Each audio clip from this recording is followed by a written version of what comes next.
You're listening to The Higher Ed Marketer, a podcast geared towards marketing professionals in higher education. This show will tackle all sorts of questions related to student recruitment, donor relations, marketing trends, new technologies, and so much more. If you're looking for conversations centered around where the industry is going, this podcast is for you. Let's get into the show. Welcome to the Higher Ed Marketer podcast. I'm Troy Singer along with Bart Kaler, and today our topic is going to be incorporating more of a corporate marketing mindset within higher ed. We speak to Jennifer McChord.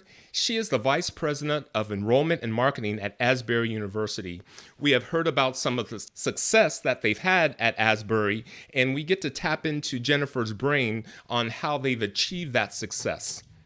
Yeah, Troy, she does such a great job kind of explaining that. She's got a corporate background, much like many of the people in higher ed that I've talked to that kind of have made that shift over from corporate to the higher ed world. And she does a great job of kind of explaining, some of the thinking and how she approaches that from her background. And then she goes into several other things that are just so valuable in this episode. I mean, there's so many good things that she talks about, either from the beginning when she just even gives kind of what she's learned recently to the very end when she gives us the tip that we always ask about. So I'm really excited about this episode. I think it's one that you'll want to bookmark and probably listen to a couple times. Here's our conversation with Jennifer. Jennifer, we're excited to get into the conversation with you about how Asbury's had success and how you've incorporated a corporate culture at Asbury. But before we get into that topic, would love to know if there's anything you have learned recently that would be interesting to share with our audience. Absolutely. Some of the things that we talk about often here are some new thoughts that maybe some of our listeners have never considered. And a couple of those are, we're in a moment in time where we are in an 8-second attention span world. And that's a little bit shocking to people to realize, oh, wow, goodness, my messages have to be concise and more impactful than ever. But in addition to that, we're also in a 5-generation workplace. So we have to be excellent in an 8-second world and connecting to each person and how they hear things differently with a little bit of that filter of the generations across the board, from Gen Z all the way up to traditionals. We still have traditional people on our board of trustees and their grandparents and different ways that they're involved in the university. So how do we connect with them? So the 8-second attention span world, the five generations all take place. And that really gives me a little bit of understanding of when, oh goodness, it's just so hard to connect sometimes. And then to undercurrent that with, we're also doing this in the middle of a global pandemic. Right. And so I want to give your listeners just a little bit of grace today, just some time to just give themselves grace, to say, you know what, not all of us can go to a bookshelf and pick off the old 92, right? That book that says how to do this in a pandemic, grow enrollment, grow marketing in a pandemic in an 8-second world working with 5 different generations. So just with that context, it's just a little bit easier to understand. My brain is a bit full, and I think others are as well, but it just gives us a little bit of, okay, that makes sense. I can give myself a little bit of grace. Thank you, and that's wonderful food for thought. I would like to touch upon that a little bit later about generational communication. Absolutely. And I know that Bart, he has a lot to say about that. And I think he's given a seminar here recently. But before that, give us an introduction to Asbury. Mm-hmm. I'd be happy to. Asbury is a beautiful campus here in Wilmore, Kentucky. It's about 20 miles south of Lexington, Kentucky. It's a private Christian liberal arts university. And we really work hard to provide our students with the best, most relevant, holistic education, really preparing them for their first job but also their fifth job. And we know that so many jobs we're preparing students for jobs that don't even really exist yet. So students come here either virtually in an online format with graduate programs or online undergraduate, or on our beautiful campus here in Wilmore. And they really learn how to think critically, think creatively, build relationships, to be able to be nimble throughout different industries, and understand how to do that all in the context with that biblical worldview. So really teaching students how to think, live, serve, and love well is what we do here. Thank you. I appreciate that, Troy. That question was great. And, in all transparency, I'm a product of a very similar school to that. And I think we talked about that before. And I think a lot of our listeners know that already. But I think one of the things that kind of intrigues me as we kind of get started into our conversation, Jennifer, and we kind of hinted at it a little bit during the intro, but the idea that while you and I never crossed paths, back before I started Kaler Solutions and my focus in higher education, I did a little bit of corporate work, and one of my clients was Lexmark, the agency that I was a part of. And we figured out that while our paths didn't cross, I think there were some similarities. But one thing I'm always fascinated with, and I know we've had several guests on the podcast. Ethan Braden from Purdue is one that comes to mind, who had a very successful corporate career and then felt drawn to come into higher education to kind of take what they learned in the corporate realm and apply that into higher ed. And that's kind of been my philosophy as I'm getting in, because I've got a lot of corporate experience, but being able to provide that into higher ed. So tell me a little bit about your corporate background and maybe how you arrived at higher ed at Asbury University, and then how you've applied some of that thinking to your current role. Absolutely. I spent 2 decades in that Fortune 500 technology world, really focused in that time frame on business development, communications, marketing, sales, all the things, right? To sell a product into a fast-moving, fast-changing world. And how do you create differentiation in a technology industry that, my goodness, there's so much competition. So when God brought me to Asbury, it was a really good fit because I was used to working within a large structure of a corporation that really operated just as all Fortune 500, 100 corporations operate, like almost an ocean liner as a whole, right? It takes a lot to change and to move and to be able to respond to the market. But yet, in these smaller areas, in these different functions of the business, I had the privilege of being part of those tugboat operations, if that makes sense. It does. Right? Those entrepreneurial groups inside of the ocean liner.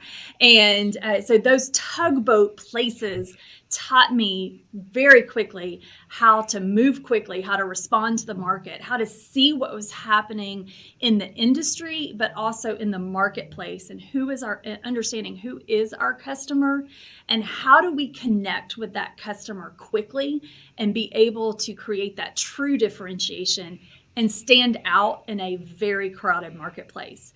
So in a lot of industries, that's what people are doing. And the same is true in higher education. So there's 5,000 universities in the United States and we are all vying for the same group of students, right? They're all 18 for the most part, all graduating high school across the world. Right. They have a lot of options. And a lot of universities have very similar qualities and characteristics.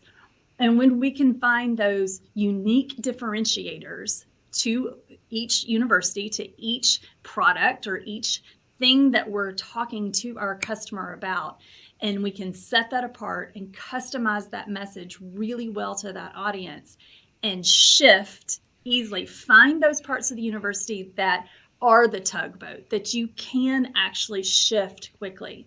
And there are places in a university where it makes absolute sense that it's an ocean liner, that it takes time, just like in a big corporation, right? There's reasons that we don't move fast in curriculum.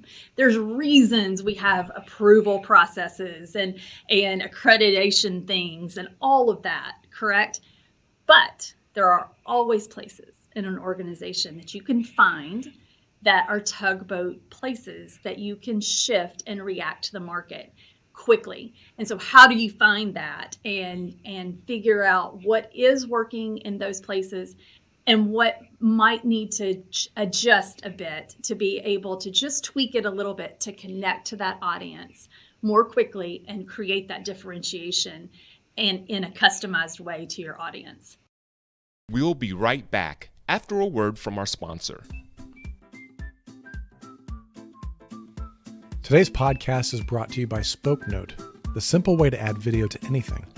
If you're looking for an innovative, effective way to get someone's attention, you really ought to check out SpokeNote. They make these easy-to-use QR code stickers that allow you to record and share personalized videos with anybody. We're seeing SpokeNote stickers used on campuses in some really interesting ways, such as outreach to prospective students, maybe through acceptance letters, welcome messages from student ambassadors during the campus visit and orientation, student life applications like placing About Me videos outside a dorm room, even personalized fundraising appeals from the development office and athletic recruiting videos from coaches. The applications for SpokeNote in and out of education are really endless. Try them out today by placing an order at spokenote.com.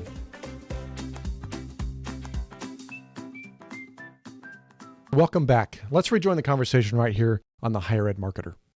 A few things that you said that I just want to point out. One, the differentiation. I mean, I wanted to give you an amen on that because it's like, the idea, and I kind of preach this and people get tired of hearing me. You've got to differentiate yourselves from not only your cross apps, but where other people are. I mean, a lot of people, especially when we talk about, small private faith-based schools, we think we're competing against the other small faith-based schools. Most of the time we're competing against the states or the community colleges. And state schools, Absolutely. The state schools are competing against other state schools. I mean, so we need to understand what is different about us than anybody else. And so I think that's a really important piece. How do we communicate that in a very customized, personalized way to our prospective audience? Excellent, excellent point. And I think that finally, that other element that I wanted to just kind of highlight that you said is the fact that, yes, we need to have those tugboats.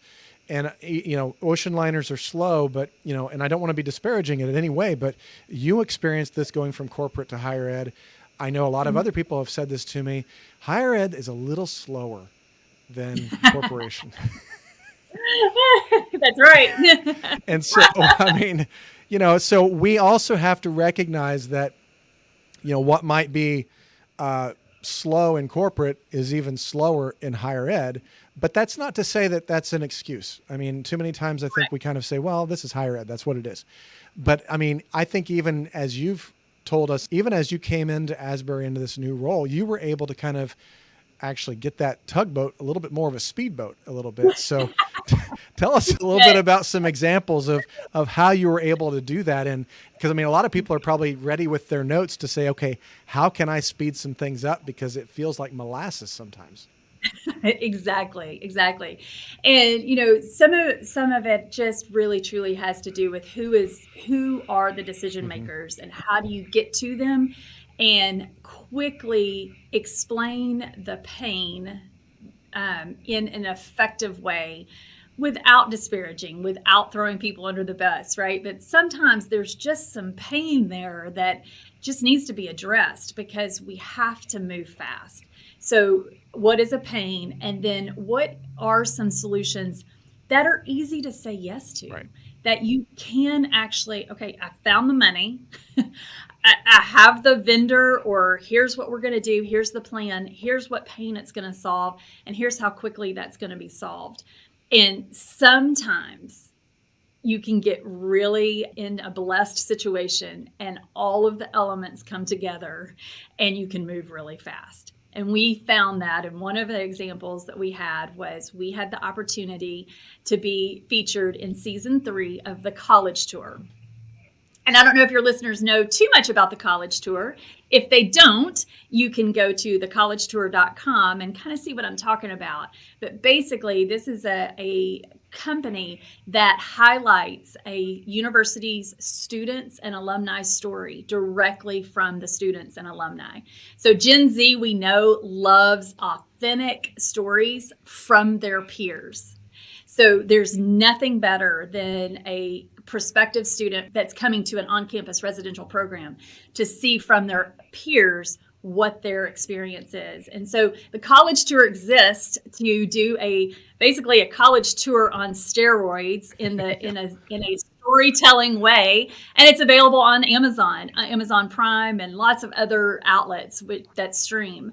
And so Gen Z loves a story, and they love to binge watch, right? Mm-hmm. So college tour, you get into Amazon Prime and you start on season 1, and hopefully that student just really binge watches all the way through whichever season the college tour is on now. So these are episodes of 30 minutes to 60 minutes, and Asbury was blessed to have the opportunity to make that move. And that really leapfrogged Asbury from the standpoint of we didn't have a strong virtual tour on our website.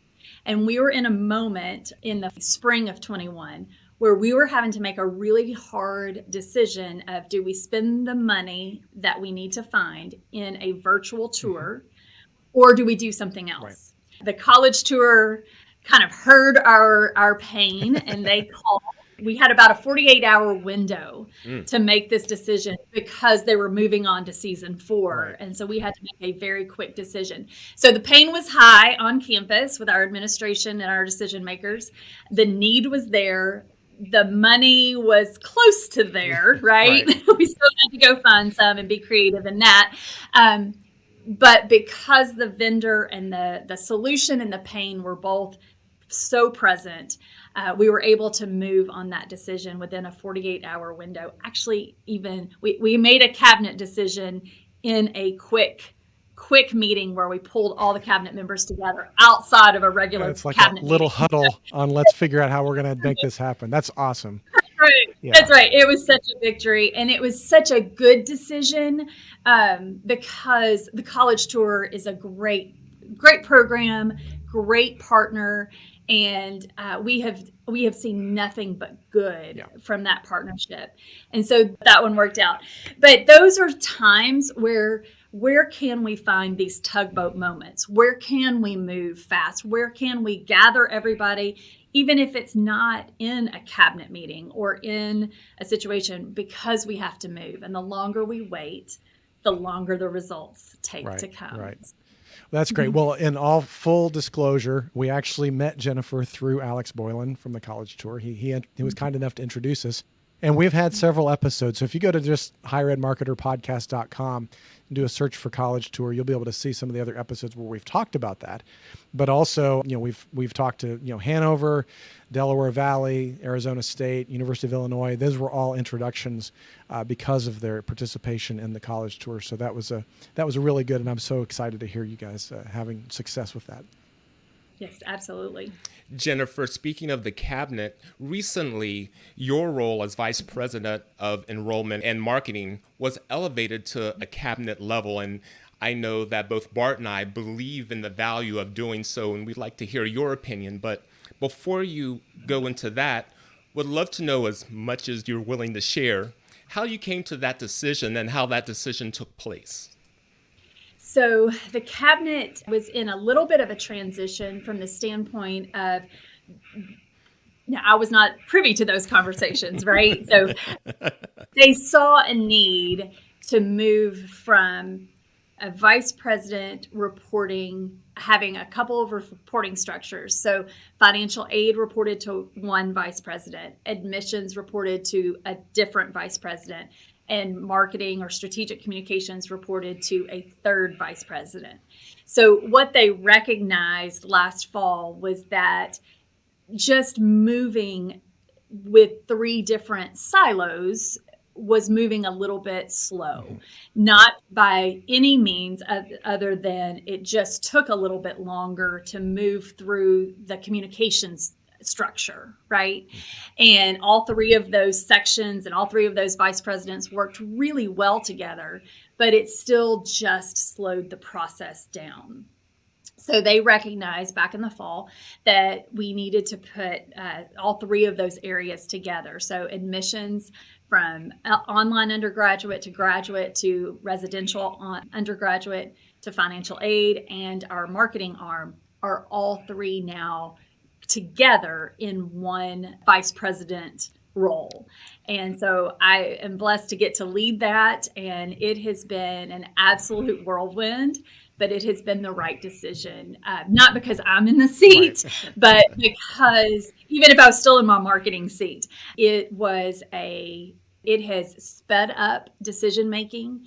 We have been able to streamline a lot of communication. We've been able to clarify and move a lot more quickly. Yeah, that's exciting. And we had Terry Flannery on the podcast a few weeks ago. She's the author of How to Market a University, and she's a big believer in, and we specifically talked about this, about the importance of marketing having a seat at the cabinet level. And I think that a lot of times, I mean, at smaller schools, it's going to be a combination of vice president of enrollment and marketing. And I'm a big believer, and she actually says this too, is that, putting that under enrollment makes a lot of sense because, I mean, for the vast majority of those 5,000 schools that you talked about, especially the privates, 95% of the bottom line and the income comes through enrollment, supported certainly many times at different levels by development. But and I think that a lot of times it goes back to what we talked about earlier with the ocean liners and the slowness sometimes of higher ed, is that I think that we still have this model many times of marketing serving under advancement, and that's okay. Mm-hmm. But that's where it came out of historically, because marketing used to be in charge of, let's get the alumni magazine together, and that's what we do. That's all marketing really did, because everybody's just going to come to our college because we're here.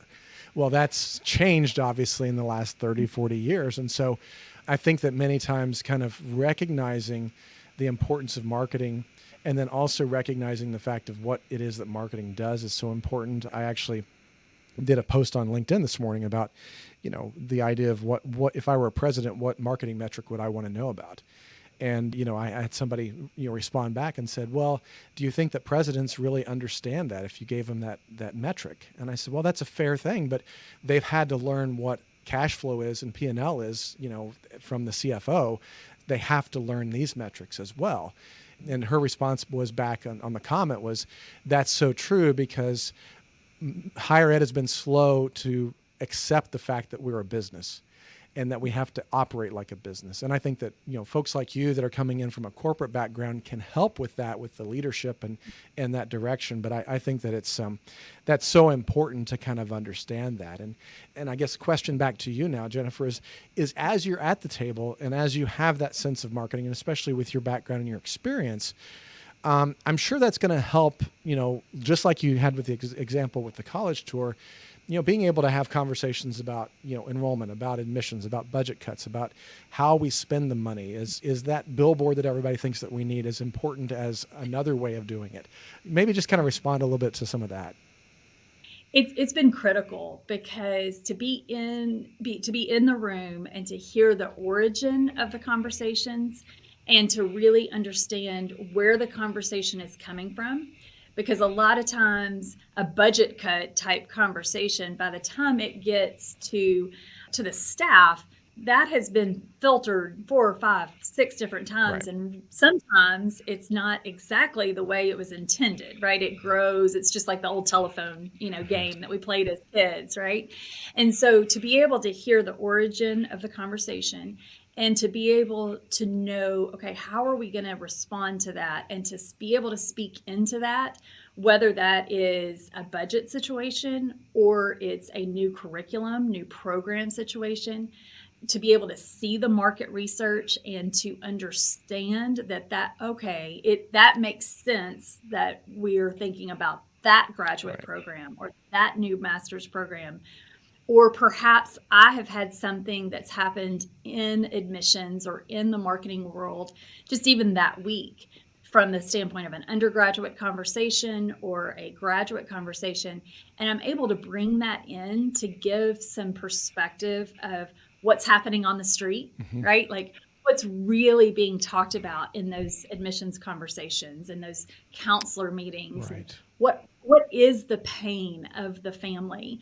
And whenever a curriculum or a program or something is being discussed at that table, I'm able to bring that real world information right then and there. And then we can decide whether to move forward. It just brings the conversation up more quickly and allows marketing and even in the admissions world to be able to speak into what the cabinet is, what the strategy is, what they're talking about across campus. And we have just seen just a streamlining and an effectiveness that is really critical at this moment in time. And I think that, that idea of understanding the pain points, understanding the marketing and all of that, I think is so critical, because I think part of it too is the fact that so many times it seems like these programs are kind of birthed out of, the imagination of faculty. And I think many times I've talked to different marketers and different enrollment people who are really frustrated sometimes, where it's like, okay, we just learned that we have been, approved by the accreditor to do underwater basket weaving, but nobody is going to do underwater basket weaving. I cannot sell that program, and now they've told me we need to fill it with 30 seats next semester. Another reason why that it's so critical to have that voice at the table at the very beginning when it's first coming up. Absolutely. It's just nice to go ahead and get that all talking, and then everyone knows why we are moving forward or why we aren't. Right. And it just moves a lot faster, and those communication lines are open and clear so that the telephone game doesn't happen as bad or as big. I'm going to pivot here for a second as we start to think a little bit about the multi-generational marketing. I know that, you had referenced that in the way that you've been learning about, we've got 5 generations on campus right now, or influencing that. And lest we forget, probably in 3 or 4 years, we're going to have a 6th generation, and so that's going to be a little bit of a challenge, but let's talk a little bit about that. So tell me a little bit about, and most of our conversation here has been what I would call TUG. So traditional undergrad is what we've been talking a lot about today on this podcast. And so we're going to keep doing that. We could probably go into a whole nother conversation about, adult and graduate and all of that. But as for the sake of this conversation, tell me a little bit about Asbury University's approach to kind of that traditional residential student population. It's migrated from that millennial from a few years ago, and now we're in the midst of the Generation Z. Tell us a bit about how that approach to your enrollment messaging, to your marketing has happened.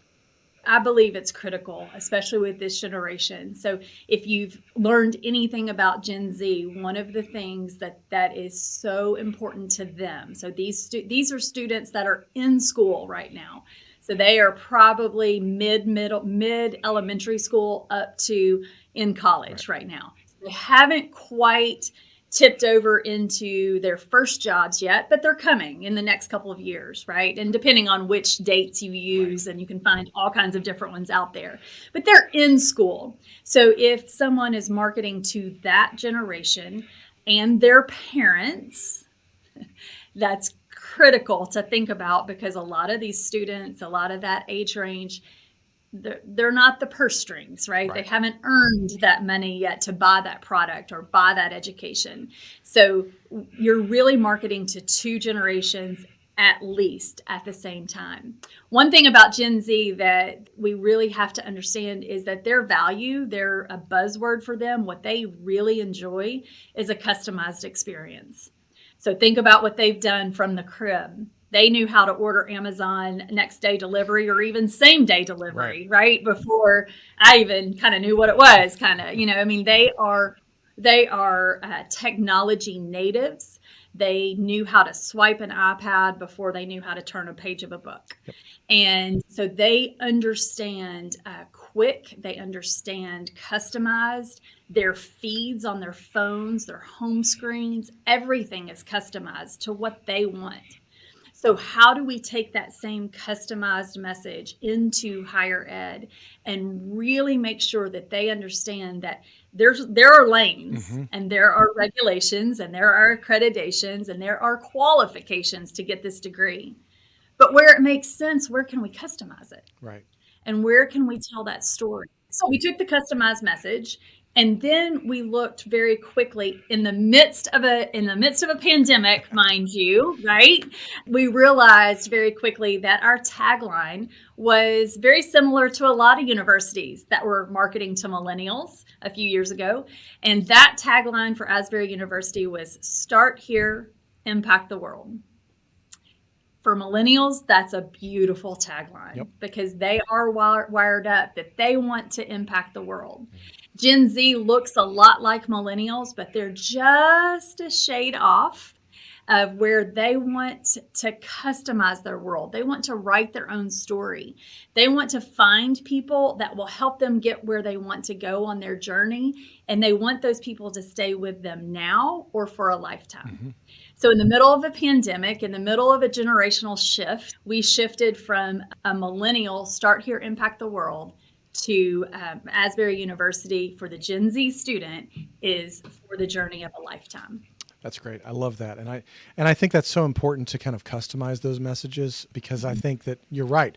It's a different world. I did a presentation last week on websites. One of the examples I often give is that in all of my kids, went through the same school system. And in 7th grade, one of the assignments in their creative writing class was to develop a website with 3 blog entries about a topic of your choice.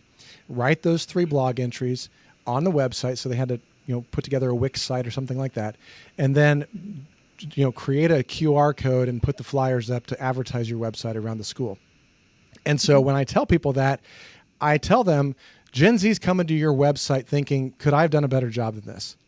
Because they probably could, or they probably did in their elementary class. And so it's so important sometimes when we forget that customization, that lens of the importance of really understanding the generation, because they're coming at it from a different perspective. And the other piece of that Gen Z world, especially for traditional undergraduate population, is the Gen Z student has to be attracted to Asbury or to your university. But you also have to attract the Gen X parent or the millennial parent, the older millennial parent. But I don't know if you've recognized, if you're in admissions, you'll see it every day, that Gen Z has a large number of grandparents that are raising Gen Z students. That's a really good point. So we're also working with a lot of baby boomers as the grandparent that is actually raising that student.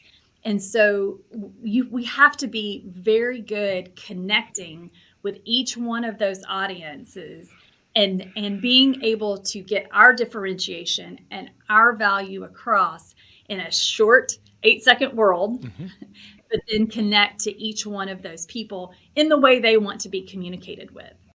I'll add to that, Jennifer, just for the sake of the audience. You already know this too, but as the minority populations grow and more of our students are going to be coming from Hispanic or other cultures, that there's a lot more emphasis on the decision making for the entire generational household. So I've worked with a couple of colleges that really needed to focus on the Hispanic market, and for that market, mom and dad and grandma and grandpa weighing into that decision and weighing into that is a very big part of their culture. And I think that, there's certainly experts that could talk a lot more about this than I can.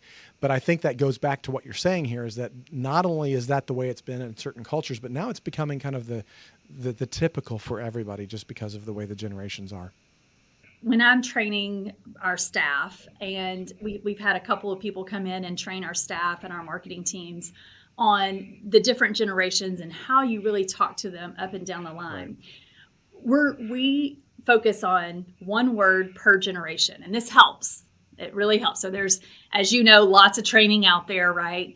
But if you can think about these words, this just helps. So here's a little nugget, okay, for free. So Gen Z is customize. They want that customized experience. We've already talked about that. Millennials, which is the next generation, a little bit older than the Gen Z, they really want to impact the world. So if we can show them how they can impact the world doing what they're doing right now, that impact is the buzzword that catches their attention, that they know that you know them. Right. Gen X, my generation, the smallest generation alive today, right? We're between 2 big barbells. You can think of us like a bar between 2 big barbell weight. The boomers on one end and millennials on the other, and then we kind of have to be great at both generations. But Gen X wants to level up. So how can I show that parent that this education is going to help their student move to the next level? And that level word is a buzzword for Gen X. And then for a baby boomer, they're really wanting to leave a legacy.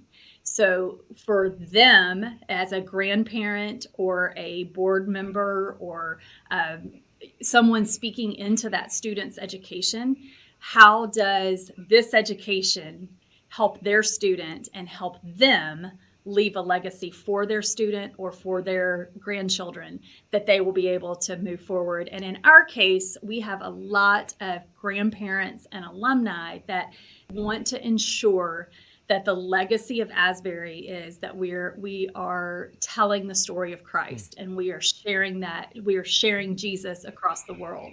So they're really wanting to speak into that so that their legacy is that they know Asbury is going to stay true to the mission and build disciples for the world. I did want to ask you just one thing. In the pre-interview, you talked a little bit about this idea of connection versus perfection. Unpack that a little bit for us. Absolutely. So we have a lot of competition. We have a lot of generations. We have technology that changes by the day, and different vendors and different partners and different tools that we can use that will take us to the next level or that can change the trajectory, right? And so if we get caught up in all of that, we lose the customer, we lose the student, we lose what we're doing day in and day out. There are places for that strategy and for those partners and for those tools, and we wouldn't be able to be in the place we are right now, in such a great place without some of those partners. Right. But if we get caught up in the next great thing or the next technology or the next social media tool, my goodness, talk about something changing every day, right? Yeah. Oh gosh, is today TikTok or Instagram, or are we Snapchatting today or are we TikToking today? Right? We can really get unfocused. So my team is being challenged every single conversation, whether it's through our social media accounts or through our face-to-face conversations, is just connect. Mm-hmm. It's connection versus perfection. Yep. So if you think about perfection is all about me. So is my presentation perfect? Are my slides perfect? Did that image on that social media post look exactly right? That's all about me. It's all about me. Right. Our customers and our audience don't need perfection. They want to know that they're valued and that we are connecting to them and that we know them and that they have a pain and we can solve it. So that is the mantra across campus, is connect. Just connect to our audiences. And we can use these other tools to continue that connection and continue that relationship. But in order to build the relationship, it's connection versus perfection. We appreciate everything that you've shared today, Jennifer, and we love ending our episodes with this final question of, if there is a tip or a piece of advice that you could offer that could be implemented rather quickly, what would that be? Well, I think it goes back to connection versus perfection. So in order to do that, sometimes that sounds a little bit harder than it really is. But if you answer these 3 questions, you'll connect with your audience every single time. So I would encourage our audience to think about who's going to be in front of you in the next hour. Who are you meeting with in the next hour? Who's the next presentation? And to ask yourself these 3 questions. 1, who is my customer? 2, what is important to them? And 3, how do I want to make them feel when we're finished? If you can answer those 3 questions and just take 30 seconds and stop before you answer that phone or before you walk into that meeting and answer, who is my customer, what is important to them, and how do I want them to feel, you've connected to that audience. Thank you, Jennifer, and I'm quite confident you have connected with our audience. We appreciate your time and the wisdom that you've conveyed today. And for those that you have connected with that may want to reach out and find out more from you, what would be the best way for them to connect with you? They can just reach me at my Asbury email, and my last name's a little strange. So it's Jennifer.McChord, and that is spelled MCCHORD @asbury.edu. Thank you, Jennifer. I've enjoyed our conversation. I have as well. Thank you so much. We've appreciated both our initial conversations with you and this one that will be public. Bart, do you have any final thoughts that you would like to share?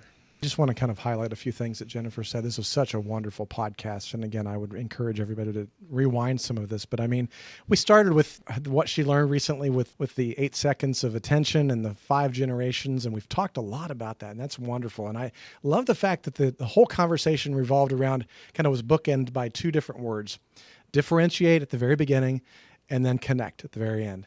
And I think if you did nothing else in this whole podcast but figured out how could you differentiate your higher ed marketing and how can you better connect your higher ed marketing, I think that would summarize a ton of things that you could be doing for the next 6 months.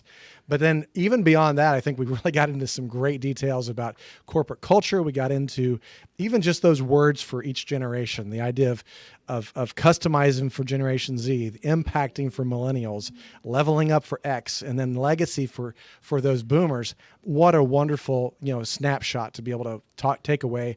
Again, grab a piece of paper and your Sharpie, write that down, stick it on your board right now. So I think that was extremely valuable. And then even just the last, leaving thought about, you're getting ready to meet with somebody, or even just when you think about how do I want to do that call to action on the website, who's going to come? So who is that audience that I'm getting ready to talk to or that I'm getting ready to present this information to? What's important to them? So many times we think that, we have to, have the call to actions apply now. You need a few more wooing before you get to apply now. Let's talk about requesting more information, maybe visiting and things like that. So you've got to figure out who it is, who you're talking to, what is it they're looking for, what's important to them, and then how do you want them to feel? And I love the simplicity of that. I would add a fourth, if it's okay, Jennifer, is what do you want them to do next? And so, many times it's if you're an admissions counselor, it's asking for the next step. Hey, would you mind sitting with me and starting your application? It might be on a website. Hey, thank you for filling out this form. This is what to expect next. This is what you can do while you wait for that. So just a lot of really good things today, Jennifer. This was a wonderful, wonderful conversation. So thanks again so much for being on the show. Absolutely. Thank you for having me. The Higher Ed Marketer podcast is sponsored by Kaler Solutions, an education marketing and branding agency.